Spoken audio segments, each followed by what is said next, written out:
আল্লাহর বাদী তো একেবারে সরাসরি হাসিনা। মাওলানা মামুনুল হক এবং আমির হামজা এই দুইটা নাম শুনলে বলতো ফাইল উল্টিয়ে রাখ পরে হাত কেটে যায়, পায়ে দেয় ডান্ডা বেড়ি, চোখ কালো কাপড় দিয়ে বেঁধে মাথায় দড়ি দিয়ে টাঙিয়ে রেখেছিল 11 ঘন্টা। মনে হচ্ছে গরু টাঙিয়ে রেখেছে। আপনি কোন কারণে এটা করলেন?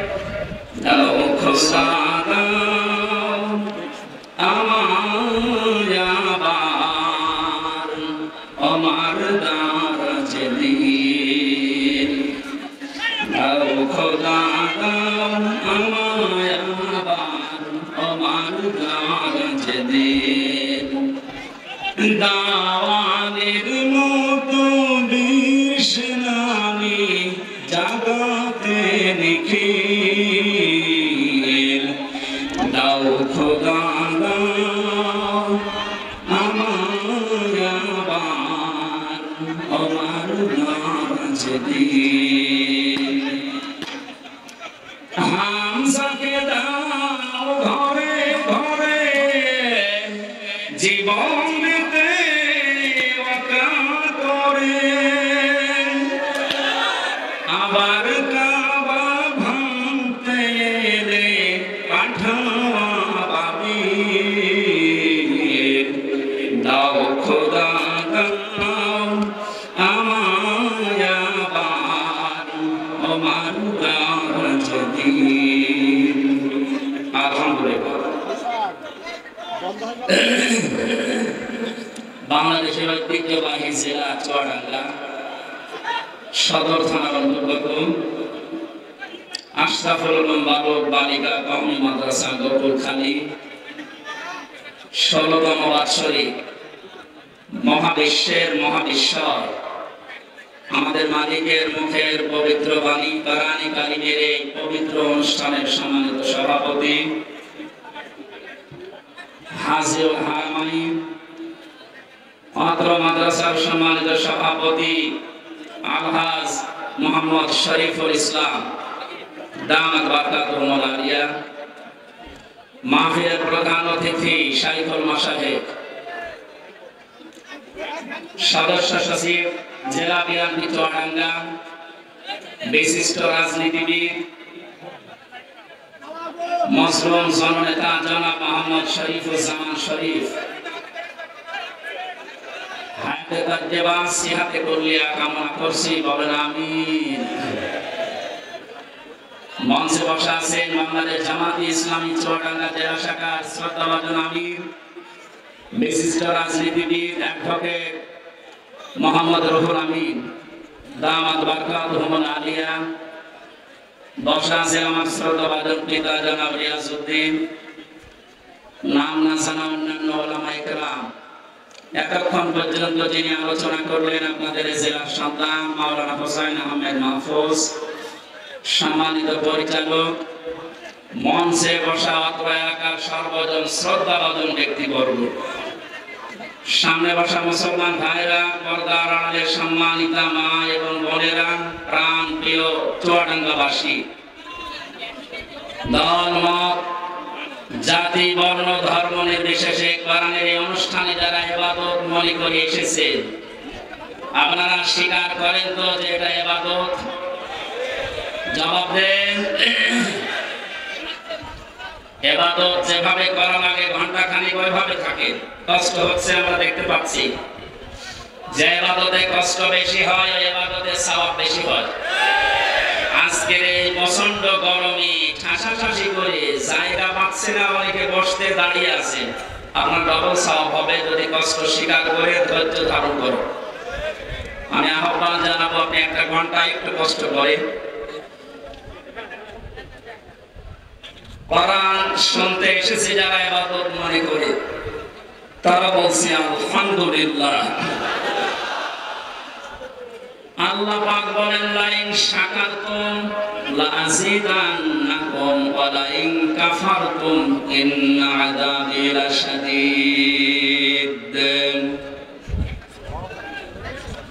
সূরা ইব্রাহিমের 9 নম্বর 7 নম্বর আয়াতে আল্লাহ জানিয়েছেন যদি আমার নিয়ামতের শুকরিয়া আদায় করো লাযিদান্নাকুম লামে তাকিদ নুনে সাকিন আল্লাহ পাক গ্যারান্টি দিচ্ছেন ওই নিয়ামত আমি তোমাদের জীবনে বৃদ্ধি করে দেব যদি না শুকরিয়া করো, গুরুত্ব না দাও, দাম দিতে না চাও, নাফরমানি করো, নিয়ামতটা কেটে দেব এবং আযাবের ভেতরে ফেলে দেব।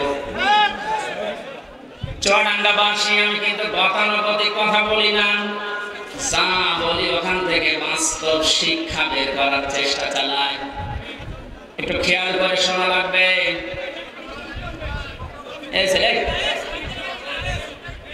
কি সমস্যা কি বললাম না, যেভাবে আছেন কষ্ট করেন। আরে আমি একটা ঘোষণা দিয়ে নিই, এই চুয়াডাঙ্গা, বিশেষ করে চুয়াডাঙ্গা, মেহেরপুর, কুষ্টিয়া আর এই ঝিনাইদহ, 4-5টা জেলায় আপনাদের যিনি গুরু ঠাকুর ছিল ঢুকতে দিত না।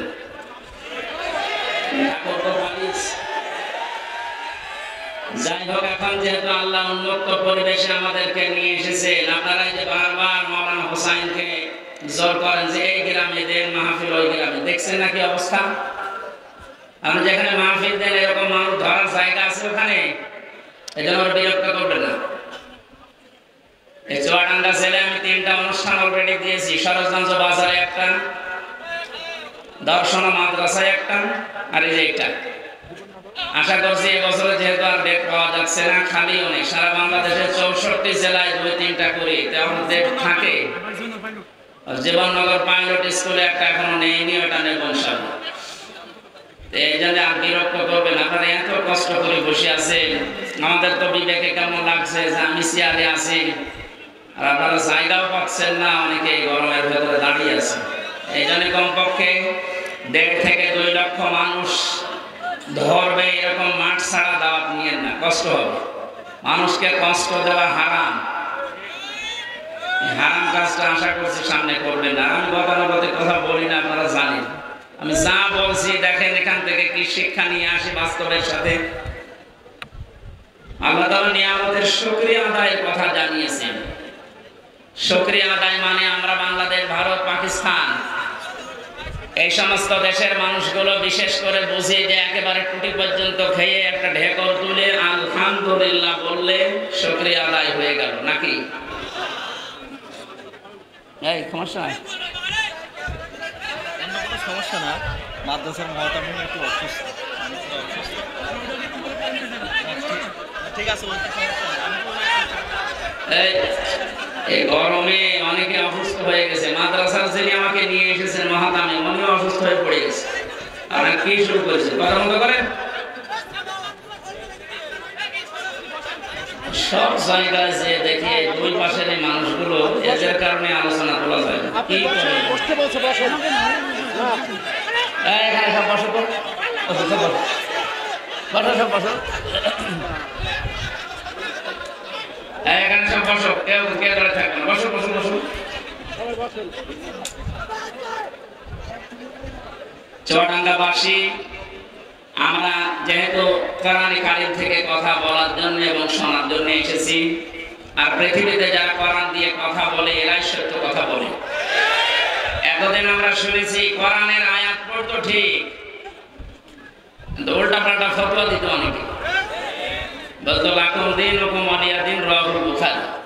একটা কথা হলো, আপনি আয়াত পড়ছেন কোরআনে আর দলিল দিচ্ছেন বুখারী। কোরআনে কারীম কি ওই রকম নাকি? আল্লাহ পাক এত অথেন্টিক ভাবে এটা রেখেছেন এবং কিয়ামত পর্যন্ত তিনি রাখবেন বলে ঘোষণা দিয়েছেন, ইন্না নাহনু নাযালনা যিকরা ওয়া ইন্না লাহু লাহাফিজুন। আল্লাহ বলেন অবশ্যই আমার এই কোরআনকে আমি আল্লাহ নিজে নাযিল করেছি, এই জিকির, এবং কিয়ামত পর্যন্ত এর সংরক্ষণের দায়িত্ব আমি আল্লাহ নিজে হাতে তুলে নিয়েছি। নবীজিকে আল্লাহ ধমক দিয়েছেন, ওয়ালাউ তাকাব্বালা আলাইনা বা'দাল আকাবিল লাআখাযনা মিনহু বিল ইয়ামিন সুম্মা লাকাতা'না মিনহুল ওয়াতিন। আমার কোরআনের ভেতরে যদি নবী পর্যন্ত কোনো কথা বানিয়ে নিজের নামে চালিয়ে দিত যে এইটাও আল্লাহ জানিয়েছে, কি করতাম জানেন? আমি নবীর ডান হাত চেপে ধরতাম, কণ্ঠনালী কেটে ফেলে দিতাম। ঠিক আছে? না না ঠিক না। আপনারা আলেম না? কিসের আলেম পড়ে?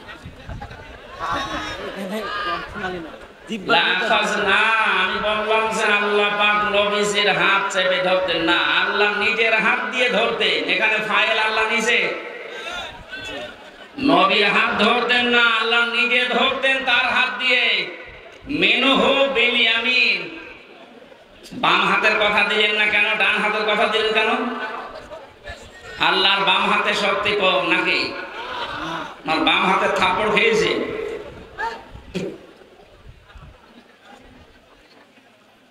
এখানে আল্লাহ যে বিষয়টা দিয়ে বোঝে ভালো, আমরা সেই বিষয়ের উদাহরণ কোরআনে সেট করা, ওই সমস্ত বিষয়গুলো বোঝাতে।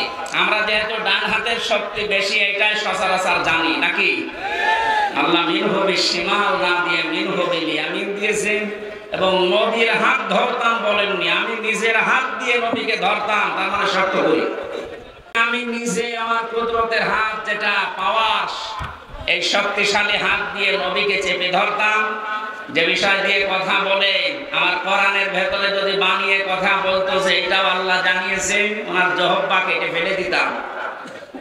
যে নবীকে জীবনে কোনোদিন নাম ধরে ডাকলেন না, অসম্মান হবে, তার সম্মান নষ্ট হবে। এই কারণে নাম যেখানেই ধরেছেন রিসালাতের ঘোষণা দিয়েছেন, মুহাম্মাদুর রাসূলুল্লাহ। এইরকম পাওয়ারফুল সম্মানিত মানুষকে যদি বলে আপনার জহব্বা কেটে ফেলতাম, তাহলে যারা লাকুম দীনুকুম ওয়ালিয়া দিন বলে রাহুল বুখারী চালিয়ে দিচ্ছে, এদের কি কেটে ফেলা দরকার বলেন তো? আপনি কি কথা বোঝেন না আন্দাজে হাসতেছেন? যেন অথেন্টিক কিতাব এটা পৃথিবীতে। এই গুরুত্বপূর্ণ বিষয় আজকে শোনার জন্য যারা এসেছি, বিশ্ব নবী জানিয়েছেন মান ক্বালা বিহি সাদাকা, যারা কোরআন দিয়ে কথা বলবে তোমাদের সামনে, তারাই সত্য কথা বলবে, কিন্তু কথাগুলো কোরআন থেকে হওয়া লাগবে। কথা বুঝতেছে? আমান হাকামা বিহি আদালা, যারা কোরআন দিয়ে বিচার ফায়সালা করবে, এরা ন্যায় বিচার কায়েম করতে পারবে। এই যে গত 4-5 দিন আগে আমার মামলা যতগুলো ছিল সব খারিজ করে দিয়েছে, আমার কোনো দোষ পাই। আমি সহ মুফতি হারুল ইসলাম, মাহমুদুল হাসান ভাই এবং ওসামা ভাই সহ যারা আমরা ছিলাম মামলায়, সবগুলো আদালত দেখে বলছে কি দেখে বিচার করব, কোনো মাল নেই। আমি মনে হয় বলতে গেলাম আদালত প্রাঙ্গণে দাঁড়িয়ে যে স্যার, মাননীয় আদালত, এই মামলাটা আপনার কাছে 3 বছর ছিল, আপনি 3টি বছরে কতবার এই মামলা পেয়েছেন, দিতে পারেননি। আজকে যে একেবারে বললেন কোনো মাল নেই, এতদিন কি মাল ছিল? বলতো যে হতো আমার হাত বাঁধা ছিল, কি ছিল? আজকে যখন হাত ওনার খুলেছে, শুধু এই বিচারপতির না, সারা বাংলাদেশের হাত আমরা এভাবে খুলে দিতে চাই। বৈষম্য বিরোধী ছাত্র আন্দোলনে যারা যোগ দিয়েছিল, যারা আন্দোলন করেছিল, তাদের যে 9টা দফা ছিল, তার 1 নম্বরে কারো হাত বাঁধা থাকবে না। এই বাংলাদেশে আমরা দেখেছি শুধু একজনের হাত খোলা ছিল, বাকি সবার হাত বাঁধা। এমনকি কাবা কাপু পর্যন্ত হাত বাঁধা। আমার বাবা গিয়েছিল স্বরাষ্ট্র মন্ত্রণালয়ের কাছে, বলে না আমার হাত বাঁধা, তোর চেয়ারে বসা দরকার। একটা স্বরাষ্ট্র মন্ত্রী এসে যদি বলে আমার হাত বাঁধা, হাত খোলা আছে কার? 3 বছরের জেল খাটার পরে আমি দেখেছি হাত একজনেরই খোলা ছিল। সে যাই হোক, আমরা চাই ওনার মতো হাত এই দেশে 1628 জন মানুষ এই চেয়ারে বসে আছে। 1628 জন যে চেয়ারে বসে আছে, সব হাত আমরা খোলা রাখতে চাই। আবু সাইদ যেভাবে হাত খোলা ছিল, সবার হাত এভাবে খোলা রাখতে চাই। কথা বলেন ঠিক কিনা?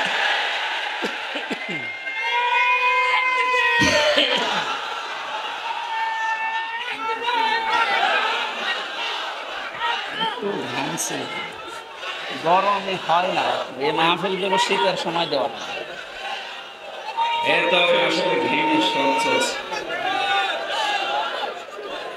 চুয়াডাঙ্গাবাসী এটা রেকর্ড হচ্ছে, কালকে সারা বাংলাদেশের সব আনাচে কানাচে ছড়িয়ে যাবে। আমি উদ্দেশ্য করছি, এখানে 18 কোটি মানুষ আমার সামনে, সবাইকে জানাচ্ছি হাত যেমন খুলে গেছে, কিয়ামতের আগে যেন এই দেশে আর কারো হাত বাঁধা না থাকে।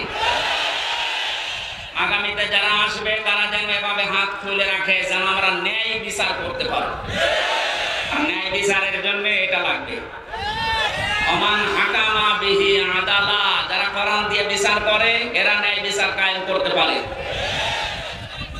53টা বছর পার হয়ে গেল, বহু বিষয় আমরা দেখেছি। আমি না দেখলেও আমার বাবা শরীফুর রহমান, শরীফুজ্জামান ভাই সহ যারা আছে, আমার তো 32 বছর, ওনারা যদি অনেক বেশি, ওনারা দেখেছে বাবা চালিয়েছিল এই দেশ কেমন লাগে দেখতে। দুর্ভিক্ষে মানুষ মারা গেছে। আজকে বাংলাদেশের মুক্তিযোদ্ধার একজন কমান্ডার উনি ঘোষণা দিয়েছেন, বঙ্গবন্ধু যার নাম আমরা শুনি উনি মুক্তিযুদ্ধ করেননি। যে চেতনা নিয়ে এই 16 বছর আপনি অত্যাচার করলেন ইসলামপন্থী এবং জাতীয়তাবাদ মানুষের উপরে, এই চেতনাটা সামনে নিয়ে এখন শুনছে সে নাকি মুক্তিযুদ্ধ, এটা ছিল।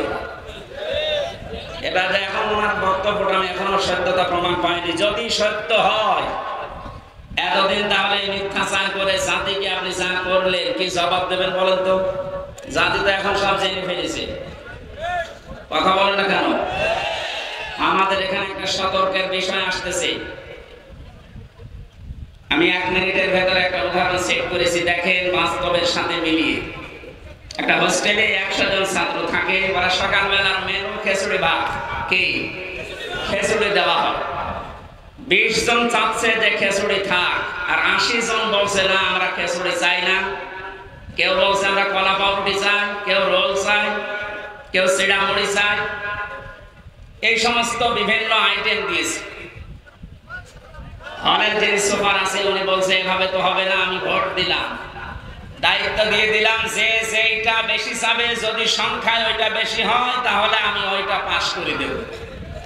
এখন 20 জন তো খিচুড়ি আছে, তারা তো আর নড়ন চড়ন নেই। আগে যা চালিয়ে আসছে 20 জন ওইটাই আছে, বাকি এখনো আছে 80 জন। ভোট দেওয়ার পরে দেখা গেল রোল যারা চায় তারা 18 জন, কলা পাউরুটি যারা চায় তারা 15 জন, যারা চিড়া মুড়ি চায় তারা 12 জন। এভাবে সিস্টেম করতে করতে শেষ পর্যন্ত পাস হয়ে গেল ওই খিচুড়ি। কথা বুঝতেছে? জালেম এবং জালেমদের দোসর এই বাংলাদেশে খুব বেশি হলো 20 জন। আমরা যারা দেশে শান্তি আসলে চাই তারা কিন্তু 80 জন। এখন যে সময় এসেছে ছোটখাটো কোনো বিষয় নিয়ে এসেছেই হোক ওই 20 জন বাদ দিয়ে কেউ যেন মত পার্থক্য না করে। এখন যা করবেন 15 জন হবেন, 18 জন হবেন, 12 জন হবেন, ওই 20 কিন্তু আগে যা ছিল আবার চলে আসবে।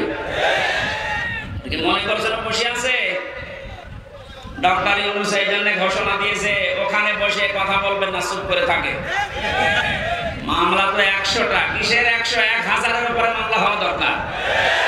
আমি কিছু না করে যদি আমার বাবাকে বলেছিল 50টা মামলা দেব, তাহলে ওরা কাজ করে তো 1000-এর উপর মামলা খাওয়া দরকার না?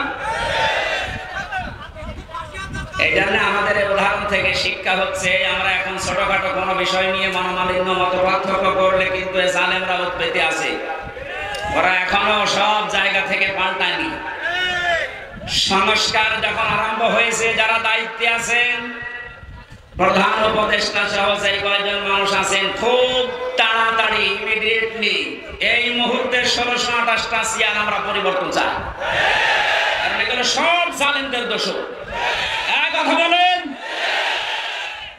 এই যে চোপ্প মিয়া, এই চোপ্প থেকে শুরু করে সেই কয়টা ছিল জালেমদের দোসর, এই 1628টা চেয়ারের এই মুহূর্তে সকাল হতে হতে যেন শুনে যে পাল্টিয়ে গেছে। 1000-এর উপরে মানুষ জীবন দিয়ে গেল এটার জন্য। কারণ এই বৈষম্যের কারণে আজ হাজার হাজার মানুষ জুলুমের শিকার হয়ে মানবতার জীবন যাপন করেছে। অনেকে বলছে আমরা মাফ করে দিলাম, তাদের ব্যক্তিগত বিষয়, কিন্তু সামগ্রিক ভাবে কোনো মানুষ যদি ভিকটিম, আমরা যারা আমার মতো 3টা বছর আপনি কোন কারণে আমাকে রাখলেন, আমি যেহেতু বেকসুর খালাস পেয়ে গেছি, আদালত প্রমাণ করেছে যে আমার কোনো দোষ নেই, কথা বলেন না কেন? তাহলে একেবারে উপর থেকে শুরু করে সেই লোকটা আমার মামলার আয়ু, যারা এর সাথে জড়িত, আমার মামলার যদি বাদিয়ে হুজুর হতো, ওরে যত টাকা লাগে আমি দিয়ে 2 দিন পরে বের হয়ে আসতাম। মামলার বাদী তো একেবারে সরাসরি হাসিনা, মাওলানা মামুনুল হক এবং আমির হামজা, এই 2টা নাম শুনলে বলতো ফাইল উল্টিয়ে রাখ পরে। কি করেছি আমরা? এত জেলের ভেতরে আপনি যদি রাখবেন তো স্বাভাবিক ভাবে রাখেন। ফাঁসির কন্ডেম ছেলে আমার রেখে দিয়েছে, আমার 11 ঘন্টা টাঙিয়ে রেখেছিলাম। এগুলো বাড়িতে বলে নাই, আমার বাবা গ্রাম্য মানুষ কষ্ট পাবে, কাঁদবে, এই জন্য কিচ্ছু জানি না যে বিষয়ে। পেছনে হাত বেঁধে তাও সে যে জিনিস দিয়ে বাঁধে যে ইনি তো ভুক্তভোগী, পেছনে ওনাদের সামনে বাঁধে, ওনারা তো বড় নেতা, আমাদের বেঁধেছিল পেছনে। এটা যদি 1 দিন 2 দিন 5 দিন 10 দিন হতো, রিমান্ডের ওই 10 দিন মেনে নিতাম। মাটির নিচে নিয়ে গেলে কোন কারণে?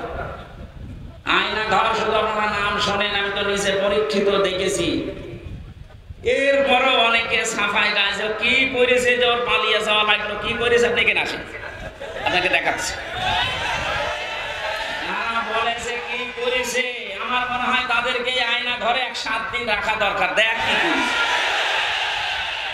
কি করেছে, এখনো টের পাও না। এই একটু শুনি, নবীদের হাদিস হচ্ছে কেউ যদি জেনে শুনে জালেমকে সহযোগিতা করে, সাহায্য করে, সাপোর্ট দেয়, সে নবীর উম্মত থেকে বের হয়ে যায়। এখনো পর্যন্ত আয়না ঘর দেখার পরেও যদি কেউ জালেমের সাপোর্ট দেয়, সাফাই গায়, ও নবীর উম্মত আছে। আবার বলছে ভিডিও কলে, আপা ঘাবড়াবেন না, আপনি ঘাবড়ালে আমরা নরম হয়ে যাই। কত বড় শয়তান, ওরে ধরে এত পিটানো পিটিয়েছে। এখন অনেকেই বলছে না, আর কার আশায় থাকবো, যে ঘাবড়ানোর কথা সেই ঘাবড়িয়ে গেছে। আমার যতটুকু বাস্তবতা আমি দেখেছি, এদেশের 18 কোটি মানুষ যদি আপনাকে মাফ করে দেয়, ব্যারিস্টার আরমানের বউ আপনাকে মাফ করবে, আমার ওই ছোট মেয়েটাও আপনাকে মাফ করবে। 3টা বছর আমার থেকে 1 বছর রেখে গিয়েছিলাম, এখন 4 বছর।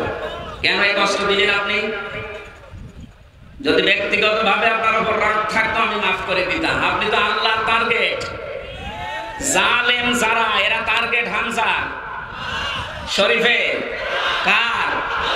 চুয়াডাঙ্গাবাসী ভালো করে শোনেন, এই জেলায় যারা জালেম ছিল ওরা কিন্তু শরীফের টার্গেট না, ওরা রুহুল আমিনের টার্গেট না, ওরা সরাসরি টার্গেট আল্লাহ। শব্দটা শুনতে ছোট মনে হচ্ছে। সূরা শূরা 42 নম্বর আয়াত, 25 নম্বর পারা 6 নম্বর পৃষ্ঠার 13 নম্বর লাইনে আছে। এটা ইবনে কাসিরে পাবেন। আল্লাহ পাক বলেন, ইন্নামাস সাবিলু আলাল্লাযিনা ইয়াযলিমুনান নাস, ইলা আখির আয়াত। রব্বুল আলামিন বলেন, অবশ্যই আমি আল্লাহ মামলা দায়ের করব, কেস করব তাদের বিরুদ্ধে যারা মানুষ হয়ে মানুষের উপরে জুলুম করেছে। জুলুমের সীমা ছাড়িয়ে গেলে, দেওয়ালে যদি একেবারে পিঠ ঠেকে যায়, তখন মানুষ আর সহ্য করতে না পেরে কাজ করে। যেটার বাস্তবতা আমার কুষ্টিয়ায় হানিফের বাড়ি ভাঙা দেখে আমি দেখেছি। একটা মানুষের উপরে কত বড় রাগ হলে বাড়ি পর্যন্ত খুলে নিয়ে চলে যাচ্ছে। আর একজনকে দেখলাম সেনাদায় উলঙ্গ করে পিটিয়ে মেরে টানিয়ে রেখেছে। থাক, হিরো হিরো। এটা শুধু মানুষের শত্রু ছিল না, আল্লাহর শত্রু ছিল। আমি বাস্তবে দেখেছি সিনাইদাতে যেখানেই কোরআনের অনুষ্ঠান হতো, বসে প্রশাসন দিয়ে বন্ধ করে দিত। আল্লাহ এমন শাস্তি দিয়েছে, পৃথিবীর ইতিহাস হয়ে আছে হিরণ। এই জন্য জালেমরা কিন্তু পৃথিবীর মানুষের মামলার আসামি না, এরা আল্লাহর মামলার আসামি। আপনি কি আল্লাহর মামলার আসামি যারা, আল্লাহর অভিযোগে অভিযুক্ত যারা, তাদের পক্ষ নিতে পারেন? বলেন পারেন?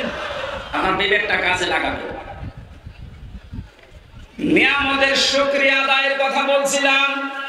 কেউ যদি কোনো নিয়ামত পেয়ে শুকরিয়া আদায় করতে চায়, 3টা মাধ্যম আছে। 1 নম্বরে মুখে স্বীকার করা যে হ্যাঁ এটা নিয়ামত। চুয়াডাঙ্গাবাসী নিজের বিবেককে প্রশ্ন করেন তো, এই সমস্যা কি?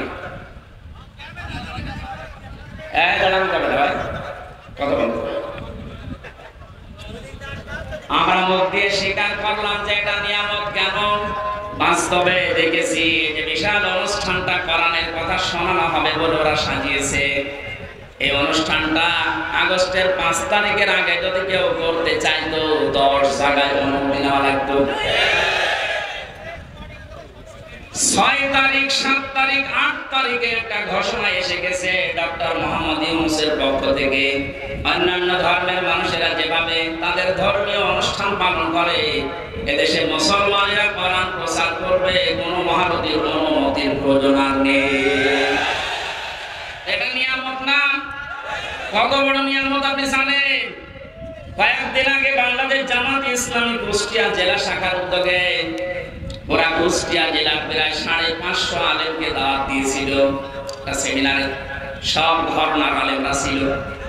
3.5 ঘন্টা থেকে 4 ঘন্টা সেখানে আলোচনা করেছে কোরআনের উপরে, হাদিসের উপরে। আপনি একটু ভাবেন তো, এটা যে 550 আলেম এক জায়গায়, আগস্টের 5 তারিখের আগে এত মানুষ না, 5 জন আলেম এক জায়গায় করে 10টা মামলা হয়ে যেত। এত বড় নিয়ামত আল্লাহ যাদের মাধ্যমে দিলেন, শহীদ আবু সাইদ, শহীদ মুগ্ধ সহ, রায়হান সহ, ইয়ামিন সহ যারা হাজারের উপরে শহীদ হয়েছে, আল্লাহ তাদের শাহাদাতের সর্বোচ্চ মাকাম যেন পৌঁছিয়ে দেন, বলেন আমিন। আমরা স্বীকার করছি যে মুক্ত জীবন এটা নিয়ামত, কিন্তু দেশের ওই যে 20% এখনো পর্যন্ত স্বীকার করছে না। গতকালকের একটা ভিডিও, সে এখনো পর্যন্ত জালেমের সাফাই গাচ্ছে যে না, মানে কি কিছু করেনি দেশের জন্য। একটা রাস্তা বানাতে যদি 2 কোটি টাকা খরচ হয়, 3 বার বাসে করে 9 কোটি টাকা খরচ করেছে। 2 কোটি খরচ করে 7 কোটি আল্লাহর রাস্তায় নিয়ে চলে গেছে। এটা আল্লাহর রাস্তায় নিয়ে গেছে বললাম কেন? ওই দরবেশের কারণে। দরবেশ কত টাকা আত্মসাৎ করেছে দেখেছেন? 36,000 কোটি।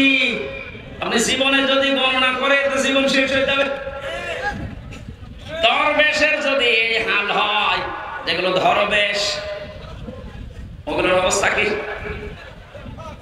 আমার মনে হয় পালিয়ে যারা গেছে এদের টাকা পয়সা গুলো ডক্টর ইউনূস ঘোষণা দিয়েছে, এগুলো সব ফিরিয়ে আনা হবে। তাড়াতাড়ি করেন, সবগুলো ফিরিয়ে নিয়ে আসেন।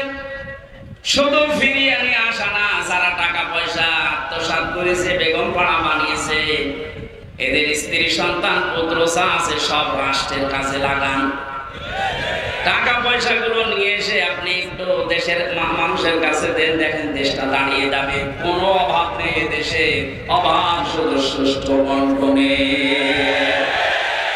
এই সুষ্ঠু বন্টন যেন হয়, আমরা এরকম মানুষকে এখন সামনে চাই। কথা বলেন ঠিক কিনা? ওনার যখন বললো যে আমার 2টা ছেলে হাফেজ আলেম হবে, আমার মন হৃদয় ভরে গেছে। এরকম মানুষকে আপনি দায়িত্ব দেবেন, যে মানুষগুলো কোরআনে কারীম নিজে পড়ে, সন্তানকে পড়ায়। আমি এর আগে শুনেছিলাম জনার ভাই যে টরিক ভাই নাকি উনি একটা মাদ্রাসা অলরেডি নিজে একা চালায়, এবং চুয়াডাঙ্গার ভেতরে ওটা নাকি একটা মডেল। কয়েকদিন আগে আমি মালয়েশিয়া ছিলাম, মেজানুর রহমান আসারি ভাইয়ের সাথে কয়েকটা প্রোগ্রাম ছিল। উনি আমাকে বলছিল টরিক ভাই সালাম দিয়ে উনি আসবে বাংলাদেশে কিছুদিনের ভেতরে। কুষ্টিয়াতে একটা প্রোগ্রাম নেওয়ার কথা জানিয়েছি, কুষ্টিয়ার স্টেডিয়াম মাঠে। উনি আর আমি থাকবো, আপনারা ইনশাআল্লাহ যাবেন, দাওয়াত দিয়ে দিল। চুয়াডাঙ্গাবাসী 100 জনের 80 জন আমরা এখন স্বীকার করে নিলাম যে হ্যাঁ, এটা আমাদের জন্য নিয়ামত। কিন্তু ওই জালেমরা তারা এখনো পর্যন্ত স্বীকার করে না যে এই স্বাধীনতা এটা নিয়ামত। কথা বলেন না কেন? তাহলে নিয়ামত পাওয়ার পরে আমরা যারা 80% শুকরিয়া আদায় করলাম, মুখ দিয়ে স্বীকার করছি যে হ্যাঁ এটা নিয়ামত, 20% যারা আছে এখনো পর্যন্ত স্বীকার করছে না। আপনি মাঝে মাঝেই দেখবেন ওরা নতুন নতুন ইস্যু তৈরি করে 20 জন বিশৃঙ্খলা তৈরি করছে। প্রথমে ওরা মুসলিমদেরকে দিয়ে চেষ্টা চালিয়েছিল সংখ্যালঘু নাম দিয়ে। জামাতে ইসলামের কেন্দ্রীয় আমির যিনি ডাক্তার শফিকুর রহমান ঘোষণা দিয়েছেন এই বাংলাদেশে কোনো সংখ্যালঘু নেই। সুতরাং এই ইস্যু তুলে যারা মানুষের ভেতরে বিদ্রোহ তৈরি করতে চাচ্ছে তাদের হালে পানি নেবে না ইনশাআল্লাহ।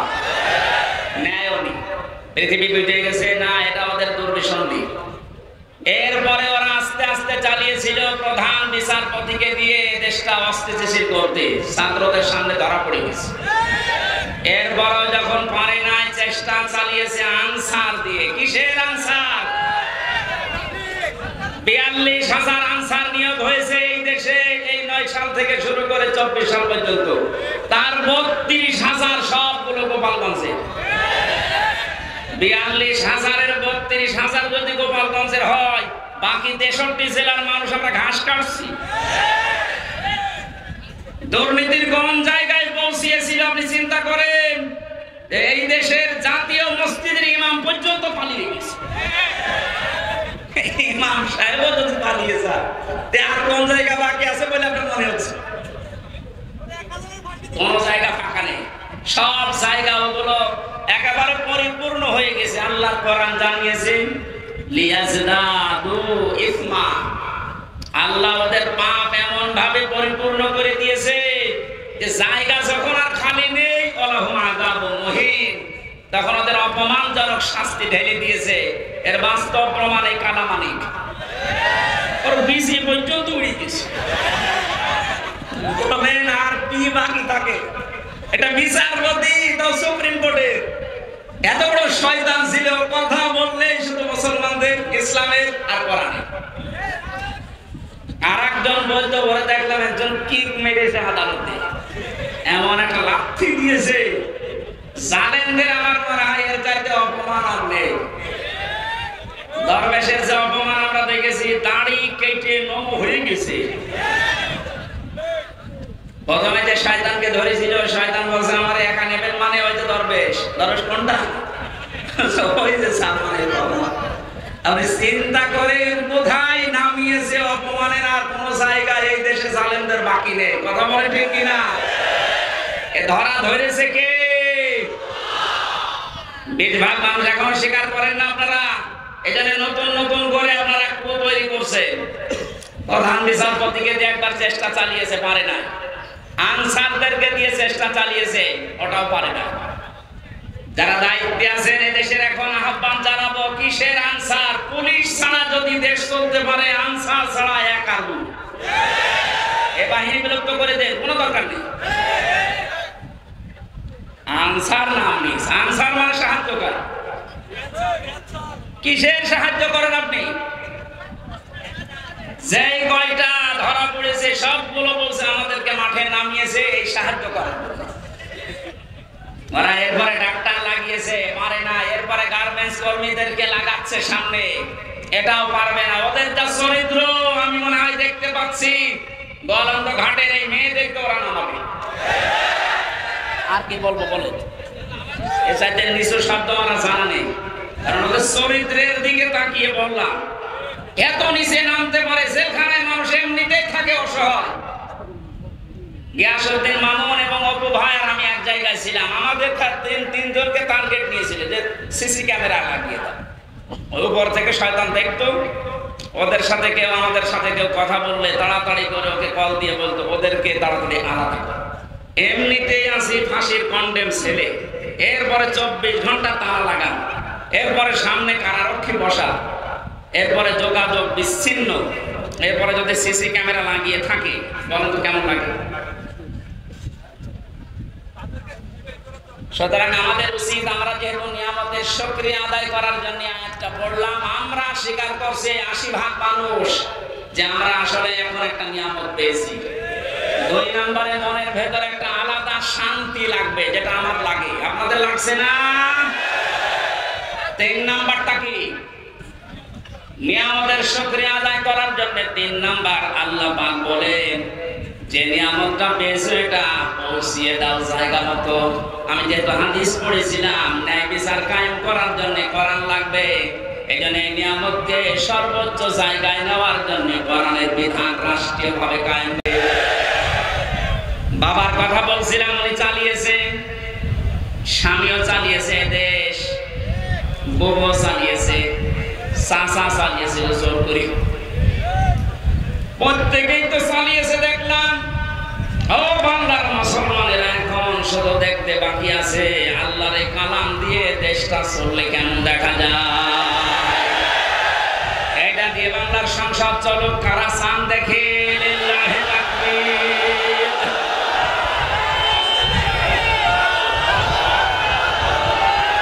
আলহামদুলিল্লাহ।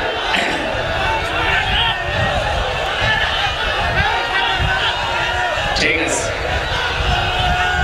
নিয়ামতের শুকরিয়া যে তিনটা শর্ত পেলাম, মুখে স্বীকার করা, অন্তরে আনন্দ পাওয়া, আর নিয়ামতকে তার সর্বোচ্চ জায়গায় পৌঁছিয়ে দেওয়া। এটা পৌঁছাতে আল্লাহর কালামের বিকল্প নেই। এই জন্য ন্যায় বিচার যদি আমরা এখন দেখতে চাই, বিচার ব্যবস্থা লাগবে কিসের? আরো জোরে বলেন। আমান আমিলা বিহি উজিরা, যারা গ্রামার বসে কোন মানুষ যদি আমল করে কোরআন কেন্দ্রিক, আল্লাহ পাক নিজে তাকে এই আমলের জন্য পুরস্কার হাতে করে দেবেন। আমান দাআ ইলাইহি হাদা, কোন মানুষ যদি কোরআনের দিকে ডাকে, আল্লাহ নিজে তাকে হেদায়েতের উপরে রাখে। ফাকাদ হুদিয়া ইলা সিরাতিল মুস্তাকিম। রব্বুল আলামিন বলেন, তুমি যদি কোরআনের ডাকে সাড়া দিতে পারো, সবকিছু ফেলে দিয়ে আল্লাহ তোমাকেও জান্নাতের পথ সিরাতে মুস্তাকিম নসিব করে দেবে। বলেন আমিন। দরুদ আর সালাম পাঠ করার মাধ্যমে আজকের তেলাওয়াতকৃত আয়াত সূরা হিজর 43 44 দুইটা আয়াত পড়েছি আমি এক আয়াত বা হাফ আয়াত পড়ি তাফসীর মাহফিল। আজকে দুইটা পড়েছি, একটু বেশি সময় কথা বলবো, থাকবেন তো নাকি? আমরা কোরআন থেকে কথা শোনার জন্য এবার প্রবেশ করছি। জবান খুলে সব বাদ দিয়ে পড়ে না, আউযু বিল্লাহি মিনাশ শাইতানির রাজিম, বিসমিল্লাহির রহমানির রহিম, ওয়া ইন্না জাহান্নামা লামাউঈদুহুম আজমাঈন, লাহা সাবআতু আবওয়াব, লিকুল্লি বাবিন মিনহুম জুজউম মাকসুম।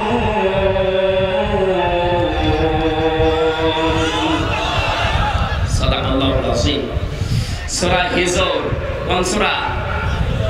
99টা আয়াত আছে।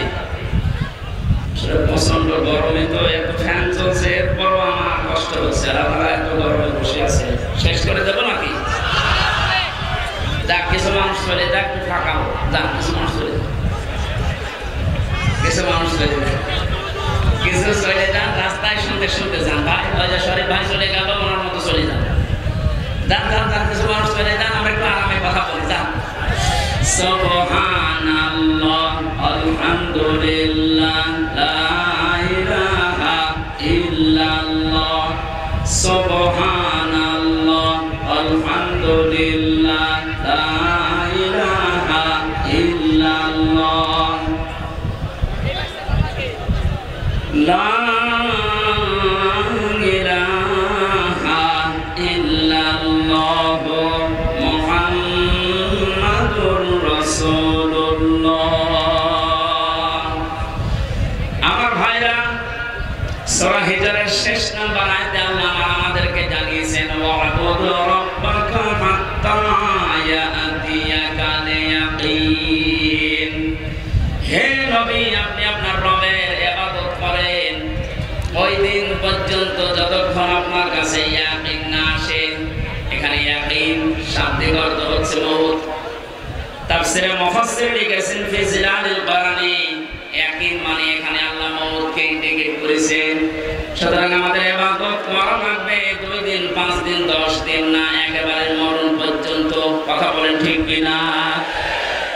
এখন ইবাদত পৃথিবীতে যে যে ধাঁচে করছে, তার জন্য আল্লাহ জান্নাতের নিয়ামতগুলো ওইভাবেই সাজাবেন।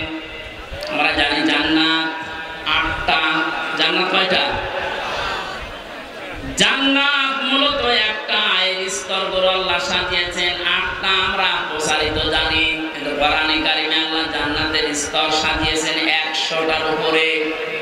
দুনিয়াতে যে ধরনের ইবাদত করবে, কাজ করবে, আমল করবে, কিয়ামতের ময়দানে আল্লাহ তাকে ওই ধরনের জান্নাতে প্রবেশ করাবে।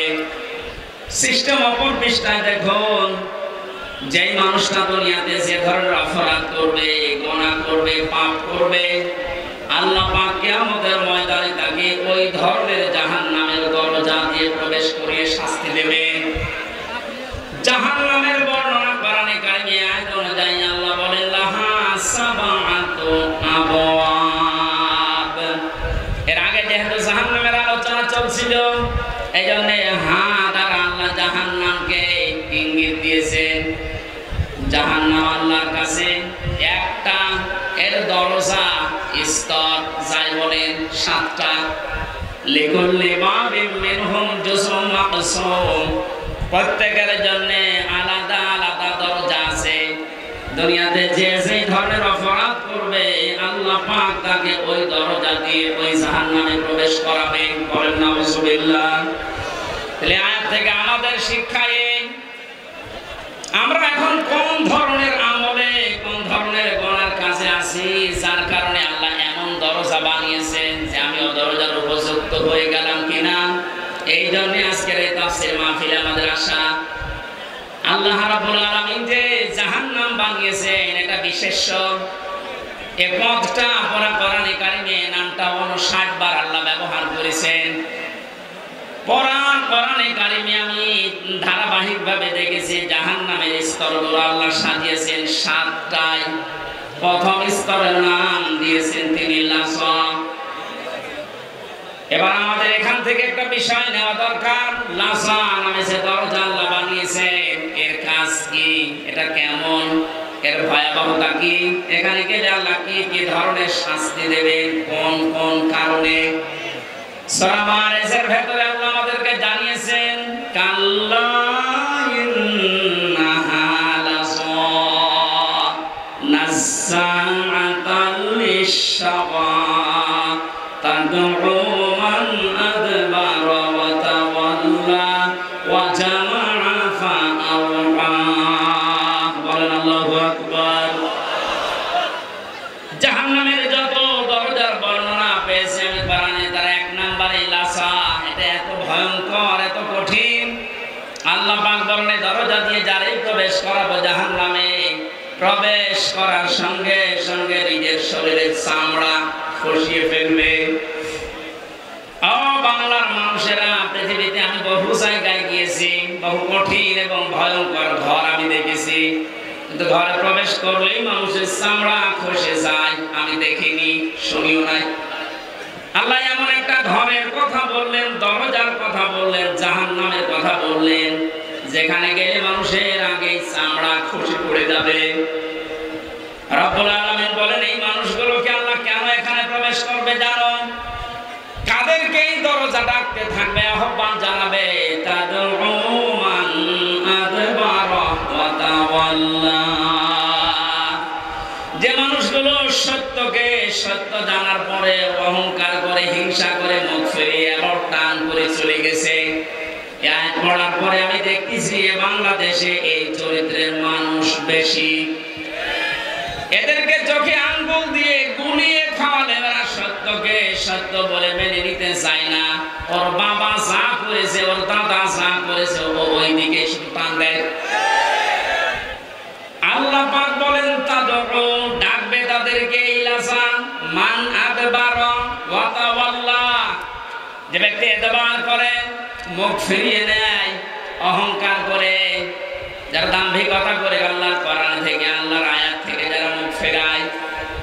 কোরআনে কারিমে আয়াতের ব্যাখ্যায় আমি আরেকটা আয়াত পেয়েছি, ইন্নাল্লাযীনা কাযযাবু বিআয়াতিনা ওয়াস্তাকবারু আনহা লা তুফাত্তাহু লাহুম আবওয়াবুস সামা ওয়া লা ইয়াদখুলুনাল জান্নাহ। ইলা আখির আয়াত। সূরা আরাফের 41-40 নম্বর আয়াতে আল্লাহ জানিয়েছেন নিশ্চয় যারা আমার আয়াতকে মিথ্যা মনে করে, মিথ্যা প্রতিপন্ন করে এবং কথা শোনার পরেই যারা মুখ ফিরিয়ে অহংকার করে চলে যায় আমার কোরআনের সাথে, এই মানুষগুলোর প্রথম শাস্তি হচ্ছে লা তুফাত্তাহু লাহুম আবওয়াবুস সামা। এদের জন্য আকাশের কোনো দরজা হচ্ছে না, হবে না। বাংলার মুসলমানেরা, মুসলমান নাম নিয়ে যারা কোরআনের কথা শোনার পরে যারা মিথ্যা মনে করে যে না এগুলো মনে হয় আল্লাহ দেয়নি, হামজা বানিয়ে বলতে পারে, আবার শোনার পরে যারা অ্যাবাউট টান করে মুখ ফিরে অহংকার করে চলে যান, তাদের জন্য কিন্তু আকাশের সব দরজা বন্ধ। প্রশ্ন আসতে পারে, দরজা খোলা বন্ধ আমার কি দরকার? না, আজরাইল যখন মানুষের জান কবজ করবে সঙ্গে সঙ্গে ওইটা নিয়ে কিন্তু আকাশে উঠবে। কোথায়? আল্লাহ এক বছর যদি দিতেন যে বাপ, তাহলে একটা দরজা বন্ধ থাকতো। আল্লাহ আবহাওয়া দিয়েছেন বহু বছর। কোরআনের কথা শোনার পরে যারা অহংকার করে চলে যাবে, মরণের পরে আপনার একটা দরজা আপনি খোলা পাবেন না, সব দরজা আপনার জন্য বন্ধ। তো ফাত্তাহু, এটা মসারে বর্তমান, ভবিষ্যৎ, প্রেজেন্ট, ফিউচার। সুতরাং এখন যারা আল্লাহর আয়াতের সাথে এই আচরণ করছেন তাদের আমল আকাশে ওটা বন্ধ হয়ে গেছে, কোনো দরজা খোলা নেই। মরণের পরে আপনার এই রূহকে আল্লাহ উপরে তুলতে দেবে না, সব দরজা বন্ধ করে দেবে। বিবেক থাকলে ভাবেন তো কত কঠিন বিষয়টা। দুনিয়ায় এতটুকু বিপদে আজ হাজারো মানুষ নিজের দলের বিপক্ষে কথা বলতেছে, আর কিয়ামতের এই কঠিন ময়দানে সব দরজা আপনার জন্য আল্লাহ বন্ধ ঘোষণা দিয়ে দিল। ওয়ালা ইয়াদখুলুনাল জান্নাহ, এরা কোনোদিন জান্নাতে যাচ্ছে না, যাবেও না। আল্লাহ একটা উদাহরণ সেট করেছেন, হাত্তা ইয়ালিজাল জামালু ফি সামিল খিয়াত, যতদিন পর্যন্ত সূচের ছিদ্র দিয়ে উট প্রবেশ করে যেতে না পারে। চুয়াডাঙ্গাবাসী কোনোদিন কল্পনাও আসে এটা যে সূচের ছিদ্র দিয়ে উট যেতে পারে? কথা বলে না কেন? এটা যেমন অসম্ভব, আল্লাহর কোরআনের কথা শোনার পরে বিশ্বাস হতে চায় না, অহংকার করে চলে যাচ্ছেন, আপনার জন্য জান্নাতে যাওয়া ওইরকম অসম্ভব। ওয়াকাযালিকা নাজিজিল মুজরিমিন, আল্লাহ বলেন পাপিষ্ঠদেরকে এইভাবে আমি শাস্তি লাগাবো। শাস্তির ধরন দিয়েছেন এখানে, লাহুম মিন জাহান্নামা মিহাদু ওয়া মিন ফাওকিহিম গাওয়াশ ওয়া কাযালিকা নাজিজিজ যালিমিন। এই চরিত্রের মানুষকে শুধু কবরে রাখতে দেরি, আল্লাহ জাহান্নামের চাদর উপরে বিছিয়ে দেবেন। আজ আমরা দেখি এই মানুষগুলো মারা গেলে এদের কবরে ফুল দেওয়া হয়, এদের কবরকে পাকা করা হয়, টাইলস লাগানো হয়, মোজাইক পাথর দেওয়া হয়। কথা বলে না কেন? আল্লাহ পাক বলেন এই আয়াতের সাথে যাদের জীবন চরিত্রের মিল আছে, উপরে যদি ফুলের পাহাড় তৈরি করে দাও, নিচে আগুন লাগিয়ে দেব। এখন হুঁশ আসে না আপনার? সারাটা জীবন কোরআনে কারিমের বিপক্ষে অবস্থান নিয়েছে, কোরআনের কথা শুনলে যারা অনুমতি দিতে চায় না, বাধা দিয়েছে। আমি নাম ধরে বলছি, টোটন মিয়া। আজকের যে দ্বিতীয় মেহমান মাওলানা হুসাইন, ওর বাড়ি আলমডাঙ্গাতে। আমি জেলখানা থেকে বের হওয়ার পরে এই 6 মাস আগে একটা মাহফিল নিয়েছিল আমার, ওনার কাছে অনুমতি নিতে গেছে, ধমক দিয়ে বলছে কোরআন শোনা দরকার কি, গান শুনতে পারো না? কোরআনের ব্যাপারে এই কথা সেই দিন বলেছে, সেই দিন থেকেই ও বেঈমান। ও যদি মারা যায় ওর জানাজা জায়েজ নেই, ওরে কবরে দেওয়া জায়েজ নেই, ওরে পুড়িয়ে ফেলা লাগবে। কারণ ও তো এমনিতেও জাহান্নামে যাবে, এমনিতেও জাহান্নামে যাবে। এটা আমি বানালাম। হ্যাঁ, সূরা আরাফ 8 নম্বর 9 নম্বর পারায়, 8 নম্বর পারায় 8 পারায় 14 নম্বর পৃষ্ঠার 7 নম্বর লাইনে 40 নম্বর আয়াত। এটা যত তাফসীর আছে বাংলাদেশে আপনি খোলেন, একটাই কথা লেখা আছে, কোরআনের কথা শোনার পরে যাদের বিশ্বাস হয় না, অত অনুমতি দিতে পারতো যে ঠিক আছে কোরআন থেকে কথা বলবে, অসুবিধা নেই। একটা হিন্দুর কাছে গেলে পর্যন্ত সে একটু না একটু বিবেচনা করে, আর কিসের মুসলমান দাবি করে, ও সরাসরি ঘোষণায় দিয়ে দিয়েছে কিসের কোরআন, গান শুনতে পারো না। এই মানুষগুলো মারা গেলে কবরে আপনি যতই ফুলের পাহাড় তৈরি করেন, নিচে আল্লাহ আগুন লাগাবে। এ আয়াতে প্রমাণ। শুধু আগুন লাগাবে না, জাহান্নামের চাদর দিয়ে আল্লাহ ঢেকে দেবে। কথা বলেন ঠিক কিনা? ওয়াকাযালিকা নাজজিজ যালিমিন। আল্লাহ এইভাবে করে জালেমদেরকে একটার পর একটা শাস্তি দিতে থাকবে। আল্লাহ যদি শুধুমাত্র যে শাস্তি দিয়ে শেষ এতটুকু বলতেন, আমি আয়াতটা পড়তাম না। জালেম মারা যাওয়ার পর থেকেই শুরু, কতদিন পর্যন্ত ওর কবরে হাসরে জাহান্নামে শাস্তি হতে থাকবে আল্লাহ বাদে কেউ জানে না। এজন্য আমাদের এখান থেকে সাবধান হওয়া দরকার, আমরা যেন কেউ জালেম হয়ে না যাই। দুঃখজনক বিষয়, বাংলাদেশটা দ্বিতীয়বার স্বাধীন হওয়ার পরে আমরা কয়েকদিনে 6, 7, 8, 9, 10 এই 4-5 দিনে অনেক জালেমকে নতুন করে জুলুম করতে দেখেছি। না, আপনি ঠিক করেননি, আপনি থামেন। এক জালেমের হাত থেকে যদি আর এক জালেমের হাতে আমরা পড়ি, 1000 মানুষ জীবন দিল কোন কারণে? এখনো 2700 মানুষ বেডে, হাসপাতালের বেডে এখনো কাতরাচ্ছে। এই জন্য এগুলো যারা করছেন আপনি থামবেন। আমরা এক জালেম থেকে আরেক জালেমের হাতে যেতে চাই না, আমরা এই দেশটা তুলে দিতে চাই কোরআনের হাতে। এ বিষয়ে কারো মত পার্থক্য আছে? কারা কারা জালের হাতে দিতে দেখে লিল্লাহে তাকবীর।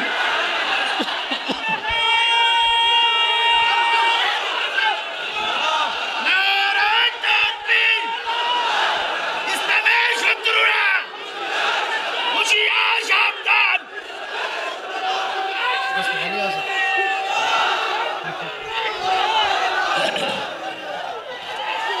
চুয়াডাঙ্গাবাসী,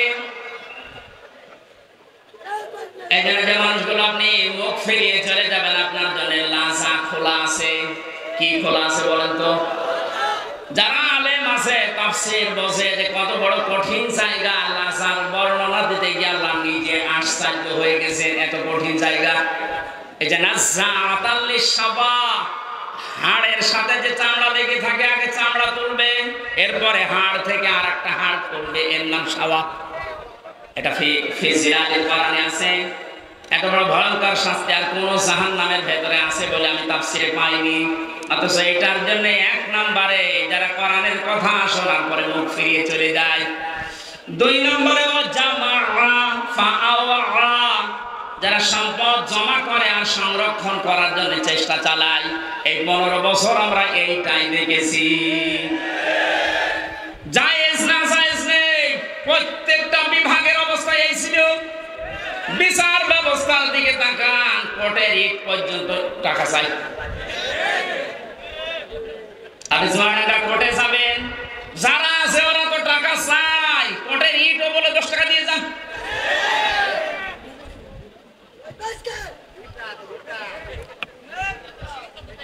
আমি প্রথম যখন গ্রেফতার হয়েছিলাম সে 11 সালে, আমরা যখন থানা থেকে ছেড়ে দিল, ওখানে যে দাঁড়িয়ে আছে গেটে, বলছে টাকা দেন। টাকা কোথায় পাবো? না, ওই যে আপনাকে দেখতে এসেছিল, ওরা টাকা দিয়েছে আমি জানি। শেষে 10 টাকা দিলাম, তাও খুশি। এই যে সম্পদ জমা করার জন্য আপনি ডান হাত বাম হাত দেখেন না, বাবা শাহজালাল সব হালাল। মসজিদের টাকা পর্যন্ত যারা আত্মসাৎ করে, মসজিদের দায়িত্ব নেওয়ার জন্য অনেককে দেখা যায় পিড়াপিড়ি করছে, জোর জবরদস্তি করে। আরে মসজিদের দায়িত্ব নিয়ে কোন মানুষ টাকা মেরে খাবে এ ভাবা যায়? অথচ বাংলাদেশে এরকম মসজিদ নেই। মসজিদের ক্যাশিয়ার কয়েক বছর পরে দেখা যাচ্ছে ধনী হয়ে যাচ্ছে, টাকা মনে হয় ফেরেশতারা দিয়ে যায়। আজ হাজারো মানুষকে আমরা দেখতে পেয়েছি টাকা পয়সা জমা করার জন্য কত লাইন তারা খুলেছিল। নিজে হয়তো সরাসরি যেত না, এমন এমন আজরাইল জিবরাইল মিকাইল সেভ করে রেখেছে, বিভিন্ন হাত দিয়ে শুধু টাকা আসতে আছে। শুধু টাকা আসলে তো হয় না, এগুলো জমা করার জন্য তারা চেষ্টা চালিয়েছে। আল্লাহ পাক বলেন এই দুইটা অপরাধ যারা দুনিয়ায় করবে, সম্পদ যারা জমা করে আর সংরক্ষণ করার জন্য চেষ্টা চালায়, এদেরকে আমি আল্লাহ লাজায় প্রবেশ করাবো। বলেন নাউজুবিল্লাহ। এই যে সম্পদ শব্দটা এই আয়াতের ভেতরে আছে ওয়া জামাআ, এই শব্দটার ব্যাখ্যা করতে গিয়ে আমি তাফসিরে দেখেছি জামাআর ভেতরে চারটা বিষয় লুকিয়ে আছে। কয়টা?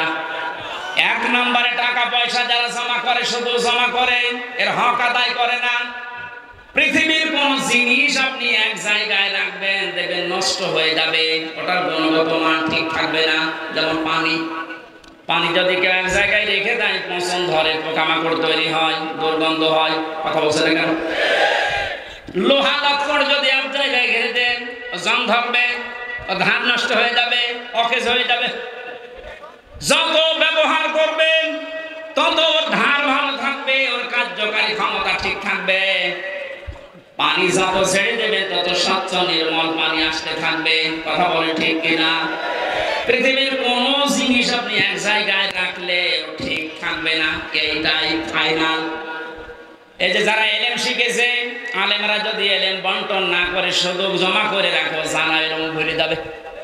যত বর্ণনা করবে, যত জানাবে, না জানা এলেম আল্লাহ তারে দান করবে। সম্পদ আদি যারা টাকা পয়সা শুধু জমা করেন, এর হক আদায় করেন না, যাকাত সাদকা এককালীন দানের মাধ্যমে, তাদের ওইগুলো আপনি মনে করছেন যে হ্যাঁ টাকা জমা হচ্ছে, এর আবার ক্ষতি কিনা, ওর দ্বারা শত্রু পয়দা হবে। আপনি হক আদায় করেননি, যাদের যাকাত দেওয়ার দরকার ছিল তারা দেননি। ওই মানুষগুলো যাকাত না পেয়ে অভাবে পড়বে, শেষ পর্যন্ত আপনার জমানো সম্পদে হামলা দেবে। ওই সম্পদ তখন আপনার জীবনের কাল হয়ে দাঁড়াবে, আপনার জীবন নাশের কারণ হবে। কথা বলেন ঠিক কিনা? এখান থেকে কি পেলেন আপনি এই জামাআর ব্যাখ্যায়? পৃথিবীর কোন জিনিস তো এক জায়গায় রাখলে ঠিক থাকে না, ক্ষমতাও এক জায়গায় রাখলে ঠিক থাকে না, গরম হয়। 15 বছরে এত গরম হয়েছিল যা সহ্য করতে পারিনি। এই জন্য আমরা চাই দেশে যেন কারো হাতে ক্ষমতার জমা না থাকে। এক কথা বলছেন, কারো হাতে যেন জমা না থাকে, ওটা ছেড়ে দেন, চলতে থাকবে। এক জায়গায় হলে যার কাছে যাবে ও আবার গরম হবে। ও গরম হলে এখন যে জালেম বিদায় নিয়েছে এর চাইতেও মারাত্মক হবে। গলা ব্যথা হয়ে যাচ্ছে। জামার ব্যাখ্যায় যে চারটা অর্থ পেয়েছি, এক নম্বরে অর্থ সম্পদ, 2 নম্বরে ক্ষমতার চেয়ার। যারা এটাকে বারবার জমা করার চেষ্টা করে কিন্তু এর হক আদায় করে না, এই মানুষগুলোকে আল্লাহ জাহান্নামে লাজায় প্রবেশ করাবে। 3 নম্বরে অস্ত্র শস্ত্র, এগুলো যারা জমা করে কিন্তু এগুলোর যে